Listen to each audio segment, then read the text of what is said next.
Mga kababayan, bago pa man makalabas ng Philippine Area of Responsibility, humina na ang bagyong Nika. Pero hindi na lang yan ang binabantayan ngayon dahil nakapasok na rin ang PAR ang bagyong Ophel. Ang update niya, alamin natin mula kay Pag-asa Weather Specialist Raymond Ordinario. Magandang umaga po, hapon. Sir, magandang hapon po. Hello po, good afternoon. Magumsya po ito. Public tayong dalawang buto na nasa ng Philippine Area of Responsibility. Una po si Bagyong Nika. Katulad po na inaasahan natin, palayo na siya ng bansa na mula sa 225 kilometers west-northwest ng Lawag City, Ilocos Norte. Bagya siyang humina sa 95 kilometers per hour na lakas ng bagyo sa gitna at may gustiness ito na 115 kilometers per hour. Sa kasalukuyang kumikilos itong 10 kilometers per hour sa northwestward at inaasahan na ngayong hapon ay lalabas na ito ng bansa. At sa katunayan, wala na rin itong nakataas pa rin ang signal number 1 dito sa northern portion ng Ilocos Norte, northern portion ng Apayao, northwestern portion ng Cagayan at northwestern portion ng Babuyan Islands. Dito pa rin po sa ating Metro Manila, wala pa rin po tayong inaasahan ng epekto ni Bagyong Nika. Kasalukuyan, katulad na forecast natin kanina, si Bagyong Ophel ay pumasok na kaninang madaling araw sa Philippine Area of Responsibility. Muli namataan ng mata ng bagyo, alas 10 ng umaga, 950 kilometers east of southeastern Luzon. At meron itong 85 kilometers na lakas mula sa sentro at bugso ng hangin ng 105 kilometers per hour. Sa ngayon, wala pa tayong nakatala na wind signal number sa mga affected area dito. Wala pang direktang epekto ito sa ating bansa ngayon. Pero asahan natin sa araw ng Huwebes, magkakaroon na ito ng epekto sa bandang Northern Luzon at based doon sa latest track ng Bagyong Ophel, posible itong maglandfall sa mga area ng Northern Luzon, sa particular na sa mga bandang Aurora, Isabela o Cagayan area. At posible itong maglandfall sa araw ng Huwebes. Ito ay bandang hapon o gabi.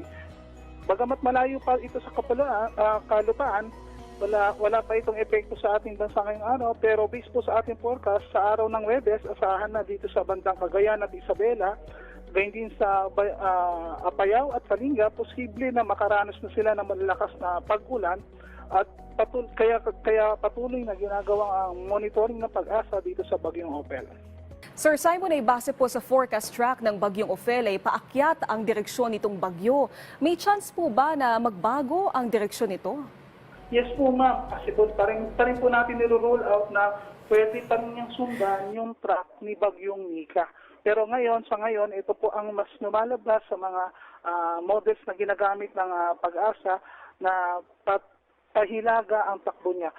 So, pa rin ito sa mga area pa rin po ng Cagayan at yun din sa papunta sa bandang Taiwan. Base po doon sa inilabas niyong tropical cyclone threat potential kaninang umaga, ito naman pong Bagyong Pepito ay tinutumbok itong bandang Visayas. May weather system po ba na nakakaapekto sa direksyon ngayon ng mga bagyo? As of now, sa ngayon wala pa naman po tayo nakikita. Pero usually kasi na-track yung bagyo this bare months, yan po yung karaniwang dinadaanan ng mga bagyo.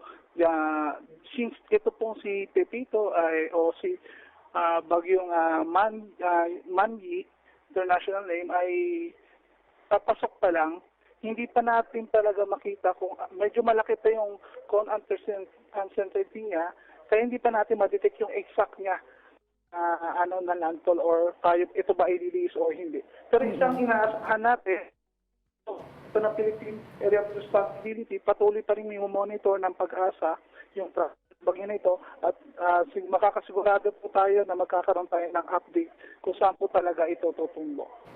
Sir Simon, sa mga lugar po na tatamaan pa po nitong bagyo, ano po yung mga dapat bantayan lalo't hindi pa rin po tumitigil yung ulan sa kanilang lugar? Opo, inaasahan pa rin po natin na kailangan maging maingat pa rin po tayo lalo na sa mga isolated thunderstorms. Merong mga regional services division ang Pag-asa sa iba't ibang area ng buong Pilipinas at mag-i-issue po sila ng mga rainfall warnings associated doon sa kanilang mga lugar. Kaya inaasahan din po na ang Pag-asa makikipag-coordinate doon sa kanilang mga LGU para maingatan po yung mga kababayan natin sa kanilang mga lugar.